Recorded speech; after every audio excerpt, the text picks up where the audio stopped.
May I have your attention, please?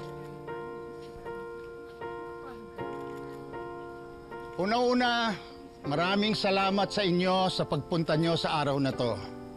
Ang suporta ninyo ang nagbibigay sa akin ng lakas through these challenging times. Maraming salamat. You know, the past few weeks have changed my life forever. Maraming lumabas na katotohanan na hindi ko inasahan. Pero ang katotohanan ito ang nagdala ng liwanag sa dilim sa mundo ko. Sa loob ng higit 25 taon, nakita nyo naman kung paano ako lumaban para sa hustisya, para sa katotohanan, at para sa ikabubuti ng ating bayan. Pero dahil sa labang ito, meron ako nakalimutan.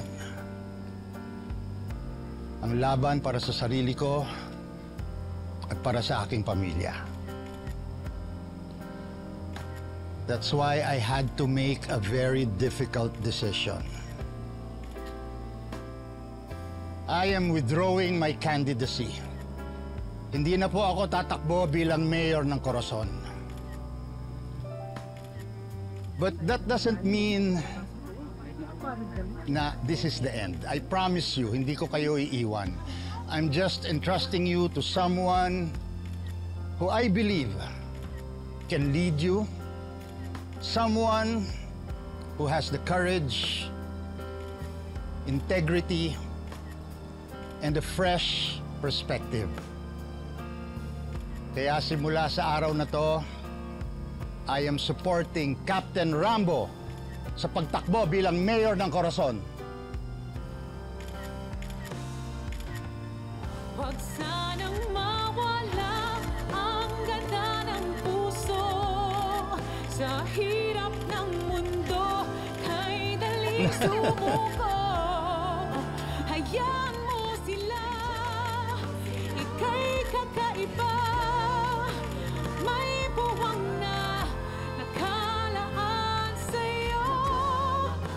Balang araw ay... Uy, lipat mo na ako ng senda.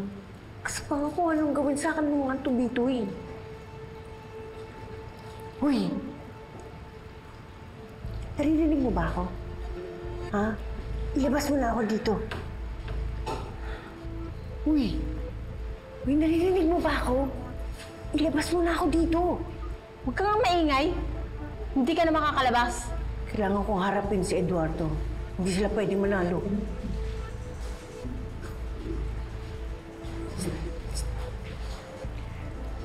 Gusto mo ba kumita?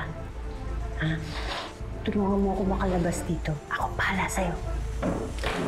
Sinusulan mo ba ako? Gusto mo madagdagan ang kaso mo? Kahit makalabas ka, hindi ka naman nanalo sa eleksyon. Lalo na ngayon. May magandang balita na i-announce si Mayor Eduardo. Anong magandang balita? Ano sasabi mong magandang balita? Bahala. Ha? Hoy! Anong i-announce si Eduardo? Hoy! Anong ina-announce si Eduardo? Naniniwala din po ako sa kakayahan ng iba pa nating kandidato. Tulad ni Councilor Gary Ambrosio, si Kapitan Jaime Cruzate. Pero naniniwala ako sa pamumuno ni Rambo. I believe in his principles and I believe in his vision. At huwag na tayo maglokohan pa. I also believe na mas gwapo pa rin ako sa apo ko. Lo, Biro lang, siyempre. Mas gwapo ang apo ko kaysa sa akin. hindi mo naman kailangang sabihin kasi halata na eh. Halata eh. Tsaka halata naman na may pinagmalahan. Ayun yun. Diba? Siguro po, madami po sa inyo na iniisip. Ano bang magagawa ni Rambo? Ang liit-liit niya. Pero tandaan po nating lahat na hindi po mahalaga kung gaano po tayo kaliit sa mata ng iba. Ang mahalaga ay kung gaano po kalaki ang puso natin para sa bayan.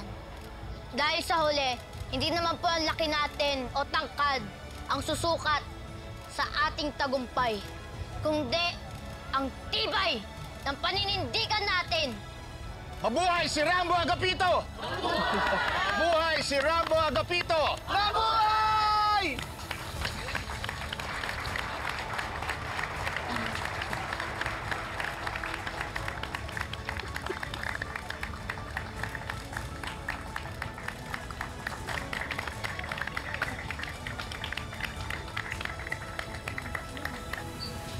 Ano naman kayo? Para naman.